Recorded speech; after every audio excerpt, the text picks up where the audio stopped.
Olá, meu amigo, minha amiga, você que me segue aí no YouTube, no Instagram e no Twitter. Estou aqui para mais um bate-papo com meu amigo Norton, que é conselheiro da Petros, que foi eleito por você, petroleiro e petroleiro. Vamos bater um papo aí de alguns assuntos gerais aqui sobre a Petros. Primeiramente aqui agradecer aí a presença do Norton. Será uma sequência de vídeos. Aí no final do vídeo você vai ter, pessoal, um cardzinho, se você clicar, para poder ter acesso aos demais vídeos. Ou na descrição do vídeo também vai ter os links também dos demais vídeos. Caso você tenha alguma dúvida, algum questionamento, alguma pergunta, alguma crítica, pode deixar nos comentários ou também, né, nos contatos do Norton, que vai estar também na descrição desse vídeo, as opções de como você, petroleiro e petroleira, independente da empresa, mas que tenha alguma ligação com a Petros, possa entrar em contato diretamente com o nosso conselheiro. Norton, vamos lá. Todo ano, Norton, eu sempre recebi uma notificação da Petros, na verdade uma não. Normalmente sai uma sequência de e-mails, um artigo publicado, é, e vários outros e-mails falam sempre sobre aporte avulso no plano Petros.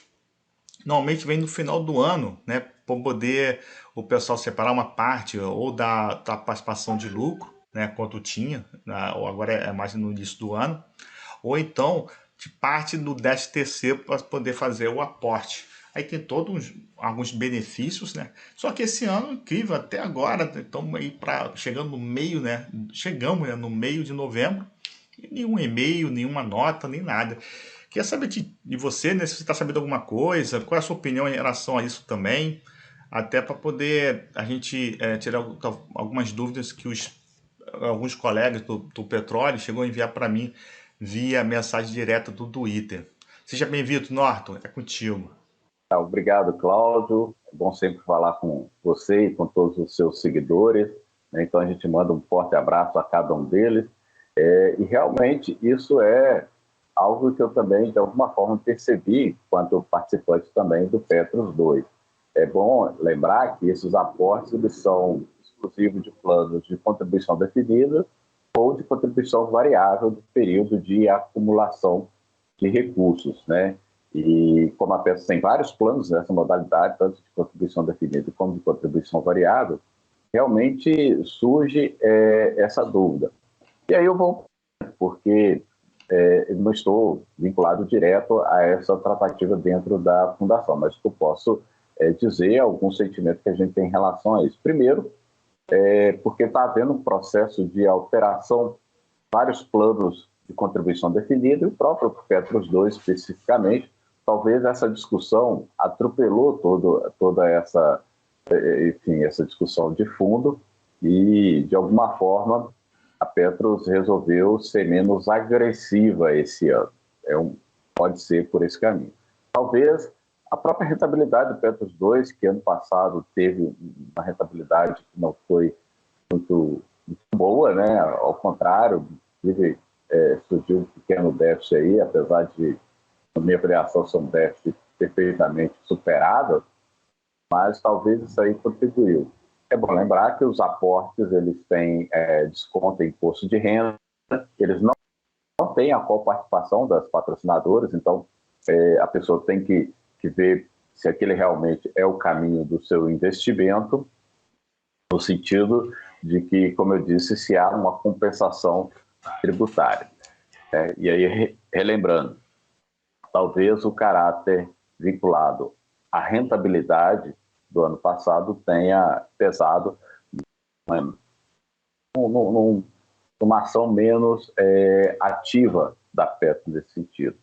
Mas também, vamos reconhecer, muitas demandas de final de ano talvez tenham apontado para isso, talvez também venha a ter nova ação agressiva no período de mudança da alíquota de contribuição. Aí sim, você tem um limite de contribuição onde há coparticipação e você tem uma parte que é por conta do participante realmente. Então, a gente vai ver como que vai desenvolver isso aí. Mas, de fato, realmente não houve essa provocação, principalmente aí no 13º e tudo mais.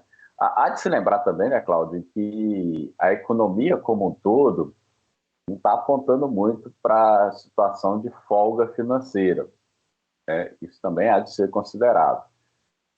Inclusive até no pessoal assistido, no caso vinculado ao INSS, houve antecipação por conta do INSS ter antecipado o 13º justamente para dar um alívio financeiro aí durante o ano. Acredito que pode estar caminhando nessa direção aí, uma resposta à sua observação. Não, entendi. Não, que eu achei estranho, né? Porque e pior que a Petros tem. Pior não, né? Ainda tá bem, né? Tem melhorado bastante essa parte de comunicação. Você sabe que eu sou um crítico, né? Em relação à comunicação da Petros. E uns tempos pra cá, uns meses pra cá, eles têm liberado bastante vídeos, né? No YouTube. Também lives também no YouTube para melhorar a comunicação. Tô percebendo isso. Tentar melhorar a comunicação junto com os participantes. E por isso que eu achei estranho, caramba, melhorou a comunicação, ainda não saiu nada sobre o aporte avulso. Por aí eu falei, pô, vou perguntar para o Norton, porque pode ser que ele esteja sabendo de alguma coisa. Mas, pô, deu uma clareada bem boa aí em relação a essa temática. Vou aí para uma segunda pergunta aqui para ti. Então, um outro questionamento, aí já é mais minha, né, pessoal, mas eu acho que é algo que deve passar nas mentes dos participantes, né, da Petros. Então, aí, para poder mudar o governo, né, isso acaba, vamos dizer assim, influenciando também os fundos de pensões, né, porque vai mudar com certeza o presidente da Petrobras, das subsidiárias, as outras estatais que são vinculadas à Petros, né, tem umas empresas privadas que são vinculadas, aí não tem tanta interferência, mas, querendo ou não, a Petrobras, né, o senhor Petrobras é o carro-chefe, né, da Petros. E quer ver contigo, né, eu sei que é mais fazer a opinião, né, mais opinativo, né, não é uma questão de fato, mas se vocês do conselho, né, tanto os eleitos como os indicados, que devem talvez mude os sindicatos, talvez essa aí também é uma outra questão também, né? Se vocês têm conversado sobre isso, né? Qual é o que vai ser a Petros? Qual é a cara da Petros? A previsão, né? A cara da Petros 2023. Queria ouvir de você em relação a essa temática. Na realidade, há de se fazer todo um debate em relação a isso, né? E com a cautela e o tempo apropriado, né? Então, o que acontece? Aí eu vou falar da minha experiência, óbvio, e da minha leitura. A minha experiência na Petro é que a gente conseguiu, com muito esforço, construir governanças que são bem importantes. Eu acredito que elas devem ser preservadas, né? Comitês com participação de membros externos, a própria seleção de diretores foi seleção via empresas de recrutamento. É claro que a gente tem que fazer o debate, principalmente estatutário, aquilo que, por exemplo, diz sobre diretores eleitos. Há uma demanda, desde muito tempo, desde o AOR, de se ter diretores eleitos, e que isso não foi observado em momento nenhum. A gente tem que encarar esse tema, para bem ou para mal, para sim ou para não, mas tem que encarar. Não dá para ficar algo na prateleira, apenas de enfeite ou apenas enfim, sem figurativo, sem nenhum valor, né? Tem que se dizer sim ou não para essa temática, isso na minha avaliação. Mas preservar uma construção de uma Petros isenta de influências, blindadas, inclusive influências de interesses até da própria patrocinadora ou de quem quer que seja, mas focado na sua missão, que é pagar a pensão, pagar a aposentadoria do seu participante, do seu assistido, com transparência, com participação. Então a gente tem que fazer esse debate com muita tranquilidade, com muito zelo, né? Eu acho que é uma missão que todos nós temos, os conselheiros eleitos principalmente, porque a gente é derivado de um processo participativo que esteve sob ameaça durante esses 3 anos e quase 4 anos, esteve a todo momento sob ameaça. Aliás, eu diria que desde do governo anterior, né? Desde 2016, né? Quando houve o processo de ascensão da direita ao poder novamente. Os fundos de pensão sempre tiveram a sua governança ameaçada no que diz respeito à participação dos participantes assistidos, isso no sistema todo. Legislação que foram propostas para diminuir o número de conselheiros eleitos, para embaraçar a eleição de diretores naqueles fundos que hoje têm eleição e inviabilizar naqueles que, no caso da Petros, aponta para essa proposta. Então, eu acredito que a gente tem que debater esse tema, tem que debater com muita cautela, porque o nosso público tem muito receio com algumas coisas que, vamos combinar, de forma até muitas vezes injustas, foram colocadas na imprensa, e por isso eu penso que o remédio melhor é exatamente a transparência, é eu discutir com toda clareza, que aí você tira qualquer dúvida, e sempre buscar profissionais, gestores que realmente tenham condição de conduzir a nossa fundação. Não dá para dizer como será, porque esse processo há de ser construído. E esse processo é construído, evidentemente, com um caráter de participação da patrocinadora, mas fundamentalmente pelo Conselho Deliberativo, que eu faço parte. É ele que conduz esse processo.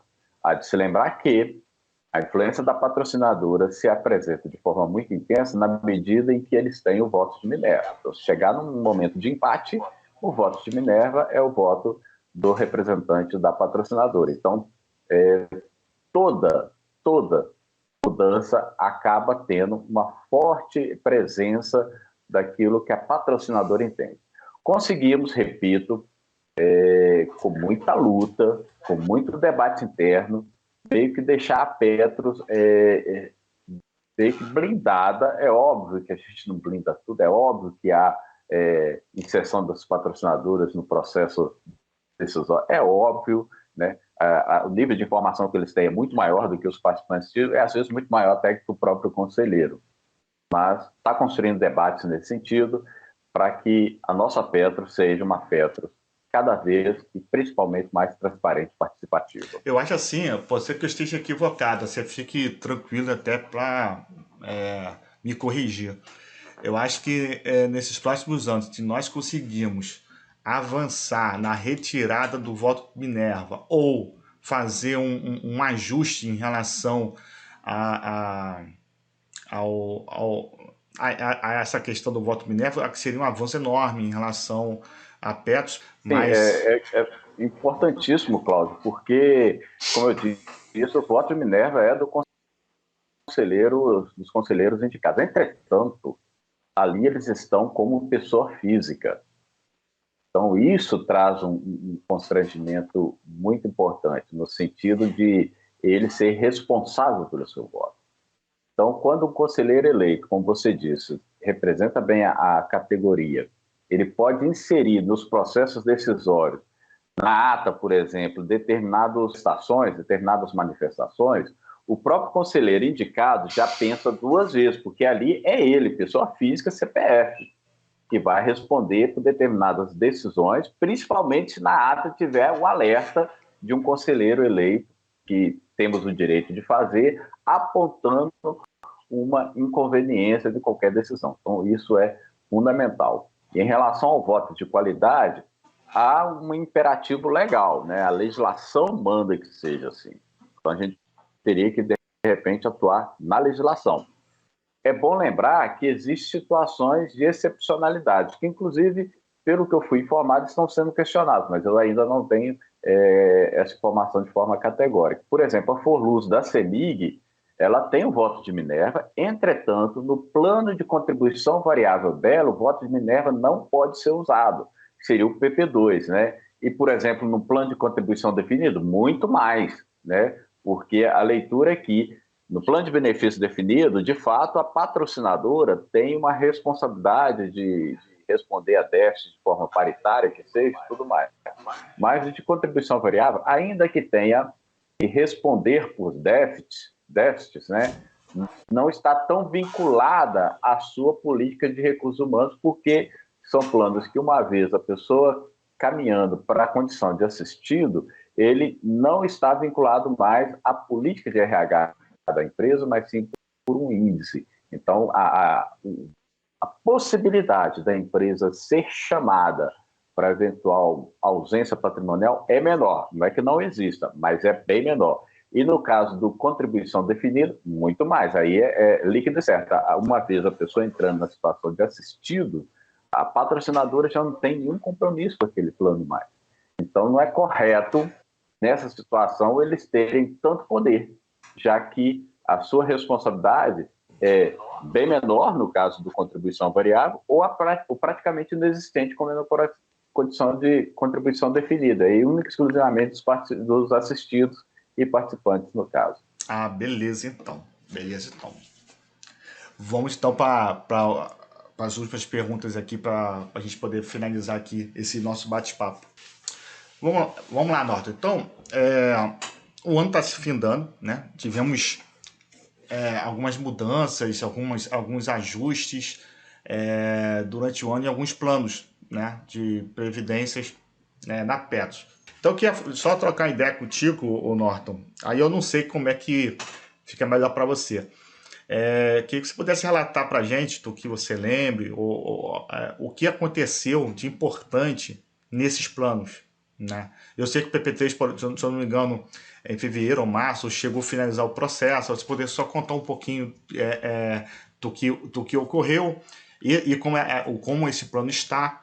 Em relação ao PP2 também, se teve algum tipo de mudança durante o ano e como é que ele está e nos demais planos, para deixar você tranquilo aí, poder fazer esse mini resumo, né, vamos dizer assim, dos pontos mais importantes desses planos que ocorreram nesse ano de 2022.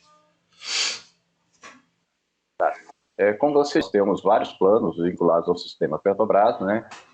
Nós temos aí 6 planos do sistema Petrobras e agora mais o FlexPrev da antiga BR, né? Que hoje é a Vibra. Então, em tese ligada ao setor petróleo, nós temos esses 7 grandes planos, né? Nós temos o PPSP, que é o Petrosum, repactuado pré-70, pós-70, então são 2. Os não repactuados pré-70, pós-70, 4. O PP2, 5. O PP3, 6. E agora o FlexPrev, 7. Então nós temos só aí 7. Nós temos ainda outros vários, né, de contribuição variável de outras empresas. E temos outros vários de contribuição definidos de empresas e também de associações, sindicatos, que a gente chama de instituidores. Passando por um processo de enxugamento do número de planos, porque há um custo administrativo muito grande. E aí o foco é mais nos planos de contribuição definidos. Vários deles já saíram da Petro, né, planos muito pequenos, ou você tinha plano que não tinha ninguém. O plano só existia formalmente, mas na prática ele não existia, gerando ali uma despesa para a Petro. Esse processo está caminhando, e aí vamos pelo tentar aí, pelo menos complicar, se a gente pode dizer assim, né? O Petrosum pré-70, tanto repactuado quanto não repactuado, eles têm um compromisso das patrocinadoras de assumir os seus encargos até 2028. A partir de 2028, a gente, alguns dizem que acaba o compromisso, mas há uma leitura da qual eu compartilho que não acaba. Ali é só uma revisitação da situação do plano, e se for o caso, refazer um novo contrato de termo de compromisso financeiro para tratar desse público especificamente. Então, até 2028 a gente vai fazer esse debate e mais intensamente em 2028. E o Petrosum repactuado e o não repactuado, eles não têm essa proteção. Em relação ao pré-70 e a esses outros também, que são planos de benefícios definidos, a gente está trabalhando no processo de imunização de patrimônio. O que é isso? É casar aquilo que vai ter que desembolsar com a rentabilidade do patrimônio. E aí, a melhor forma é comprar títulos do governo, casando o que vai pagar com o que a gente tem em caixa. E, nesse sentido, a gente está aproveitando a abertura de juros. Hoje, a abertura de juros nos permite fazer isso. Até então, não permitia, mas quando o juro aumentou, aquilo que que é ruim para o país, mas acaba sendo uma oportunidade para o fundo de pensão com essa característica nossa, planos maduro e característica de benefício definido. Compra-se o título, casa com o desembolso, e aí você fica sem risco, ou com risco bem mais atenuado em relação a esse público, né? Além disso, outra coisa muito importante é que, no caso do PP1, tanto repactuado como não repactuado, eles apresentaram déficit, né? O não repactuado, por conta de uma ação da Interbras, foi incorporado ao seu patrimônio, uma ação que, inclusive, eu briguei muito para que ela fosse incorporada no passado e conseguimos, né? Não entrou na zona de déficit. Já o repactuado entrou, né? E aí, recentemente, foi aprovado um plano de equacionamento para o valor que é em torno de 7,7 bilhões de reais, um valor alto, e havia a possibilidade de se usar uma resolução que mudava a forma de contabilizar alguns títulos, de forma que sairia da faixa de equacionamento, mas ano que vem teria que revisitar essa contabilização com as regras que então sempre existiram. Ou seja, a gente estaria dando um alívio agora, mas o compromisso do final do ano que vem poderia ser muito maior, principalmente se a gente continuar tendo uma rentabilidade que não extrapole muito a meta atuarial. Nós estamos quase que ali empatando, fazer um esforço para que tenha um rally aí nas ações para conseguir capturar alguma rentabilidade até o final do ano, mas a gente direcionou para que qualquer resultado positivo seja incorporado e recalibrado no eventual equacionamento. Além de que, no novo cenário, a gente tem possibilidade de discutir toda a situação desse plano. Eu falei, a gente tem esse equacionamento de 18 e esse equacionamento de agora, e o residual de 15. Um cenário absolutamente desfavorável para a gente. Qualquer tipo de tratativa, um cenário beligerante em relação aos trabalhadores, né? Então, a gente, tendo um ambiente de negociação, a gente consegue tratar as coisas, não fazendo paliativos. Mas, por exemplo, essa regra que muda a forma de contabilizar os títulos esse ano, ela pode ser usada de forma mais estendida. Em vez de um ano só, 5 anos, e aí você consegue adequar, porque é um déficit puramente contábil. Só que se ele não for tratado, ano que vem, ele vai estar maior. E aí a gente não tem esse artifício contábil mais. Se a gente ainda tiver, ok, a gente vai usando até ajustar, o mercado ajustar, a inflação diminuir. Esse déficit é muito derivado da escalada inflacionária, então a gente vai poder ajustar. Então, mas o que a gente tem hoje é a regra que a gente tem agora. Por uma precaução, é melhor a gente aprovar o equacionamento, encaminhar para os órgãos de aprovação e de estudo. E se a gente conseguir alguma coisa, é melhor a gente ter a notícia boa, né? É melhor a gente, do que a gente não fazer nada e no final do ano que vem ter uma notícia muito maior. Só para você ter ideia, houve um atraso de um equacionamento uma vez que isso gerou um incremento de mais de 5 bilhões de reais no déficit. Houve a família real, por exemplo, que no início era algumas centenas de milhões de reais e quando foi enfrentado, deu quase 5 bilhões.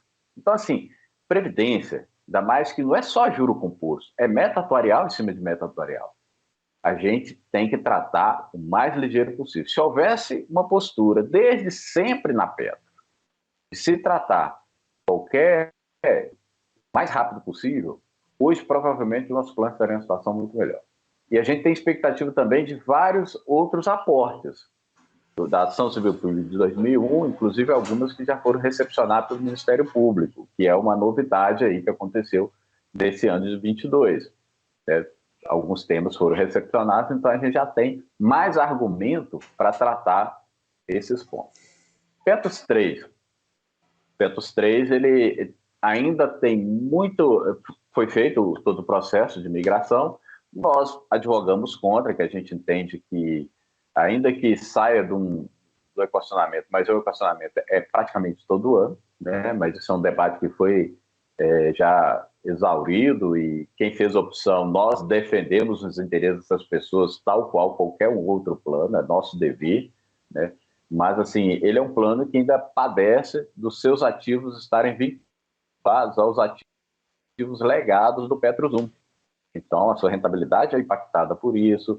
Houve muito saque quando da migração, então a rentabilidade foi de alguma forma atingida. Houve, de fato, o aporte dos patrocinadores, mas tudo isso é um processo também que a gente tem que ver como que vai se desenhar aí no horizonte. Petros 2 é um plano que, como eu falei, também teve um pequeno déficit, né? Também fruto das circunstâncias econômicas geradas aí pelo governo que está a encerrar, né? Mas a gente entende que é um plano extremamente solvente, ele tem mais de 100% de solvência, é um plano que promete muito, provavelmente será o maior da Petros em pouco tempo, né? E ele teve uma proposta de alteração de regulamento que também foi aprovado por qualidade, né? E é o plano que a gente entende que todo o processo de discussão de regulamento é válido, mas antecipado de uma devida esclarecimento, debate. O PETS 2 foi construído com muito debate. Não faz sentido você mudar coisas muito importantes e relevantes no plano, ainda que sejam boas ou outras que a gente acha que não é tão boa, mas vamos discutir. Mais importante é discutir. Então a gente não concorda com a celeridade com que o processo foi feito, e, enfim, mas foi aprovado, está encaminhando.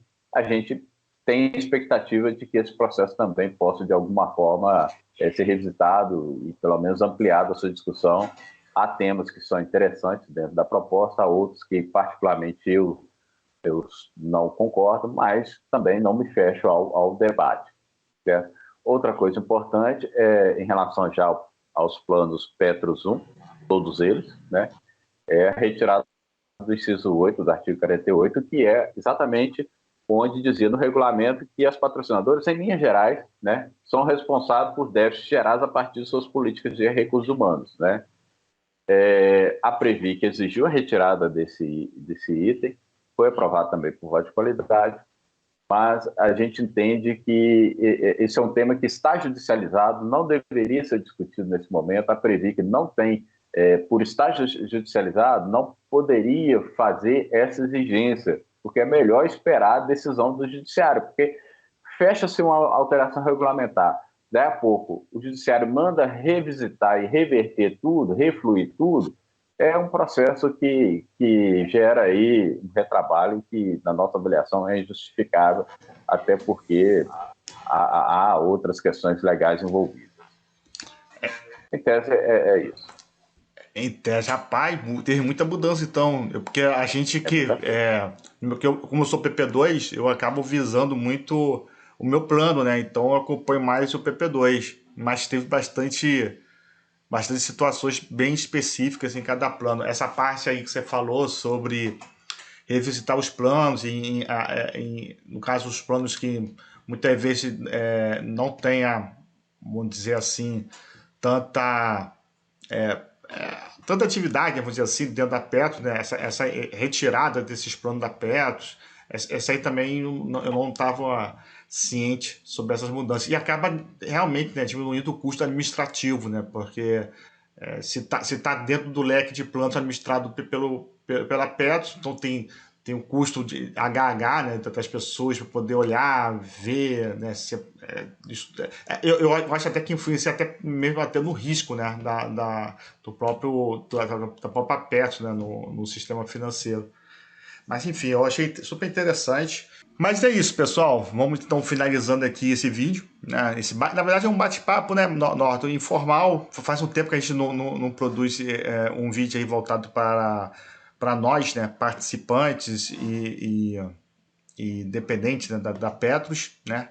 No caso, dos aposentados e pensionistas. E acho que a última vez acho que foi semestre passado, se eu não me engano. Desse ano.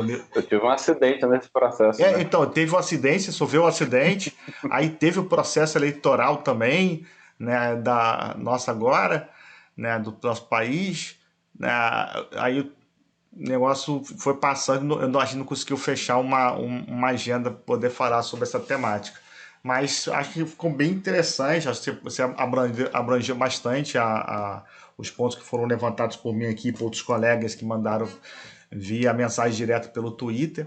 Mas eu deixo aqui o convite, né, para a turma, né, que está assistindo, não somente compartilhar com outros amigos dos grupos de Zap aí do trabalho, né, do Telegram também do trabalho, mas também de comentar, né, coloca lá sua pergunta sobre algum tema, né, levantado, puxado por mim ou pelo Norton, ou uma crítica, eu não concordo com essa fala do Norton em relação a isso, isso, isso. Coloca também, porque eu acho que o diálogo, né, faz parte, né, da democracia, faz parte da formação, faz parte da transparência, né?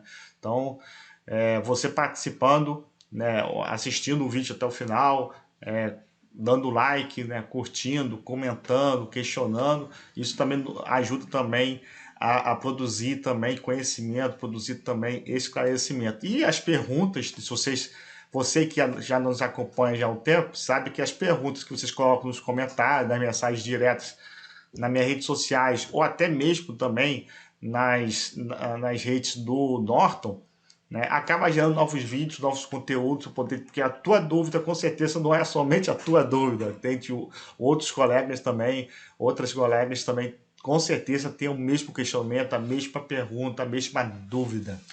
Finaliza aqui, Norton, deixa aí contigo aí para poder finalizar aí o vídeo. E novamente, meu camarada, além de agradecer, tô com saudade de ti. A gente tem que marcar um dia aí no Rio, aí, quando você estiver na reunião da Petros aí, eu dar um pulo aí, mandar um abraço e a gente bater um papo aí, olho no olho, né? Sem ser à distância. Tá certo, obrigado, Cláudio, obrigado a todos aí que participaram aí dessa bate-papo e que vão ver esse vídeo aí mais adiante. Mas é como o Cláudio falou, o debate é amplo, a gente tem vários prismas, e a gente tenta respeitar todos, ainda que às vezes divergindo, mas a nossa tarefa é essa, a gente tem que tomar decisões muitas vezes, não é decisão confortável, mas é decisão que a gente precisa tomar para o plano, principalmente para planos que estão com problemas de patrimonial, que ainda nos dói mais, às vezes, tomar determinadas decisões, mas a gente não pode olhar só para agora. Planos que ainda precisam sobreviver durante 100 anos, né? Planos que precisam sobreviver mais que 100 anos. No caso do Petros 1, precisa sobreviver 100 anos ainda o repactuado. O Petros 2, ainda mais 120 anos. Então, a gente tem que olhar sempre para esse horizonte, né? E, às vezes, a gente tem que tomar decisão que, num primeiro momento, é extremamente desconfortável. Mas a tarefa nossa está dada, né? Buscar sair aí dessa situação que os planos estão, num cenário, em princípio, mais amistoso. Eu não gosto de apostar todas as fichas no cenário, porque é um governo com viés que a gente já conhece, mais amistoso aos trabalhadores, entretanto, é um governo de coalizão, e uma coalizão bem mais ampla, talvez a mais ampla que a gente já teve. Então, a gente tem que entender que é uma disputa, a correlação de forças é que vai dizer para onde vão as coisas nesse próximo governo. E a gente pretende fazer parte desse processo de enfrentamento e de defesa dos nossos participantes assistidos, que na primeira fila, como eu digo, é a defesa dos nossos planos. Se a gente defender o Petros 1, se a gente defender o Petros 2, o Petros 3, o FlexPrep, todos os demais planos, a gente está defendendo sim o interesse do participante assistido. Okay? Um abraço, Cláudio. Vamos marcar assim essa conversa. Logo a gente vai estar batendo papo pessoalmente. Valeu, Norton. Um abração para você aí, para todos aí que estão nos assistindo. Até mais, até a próxima.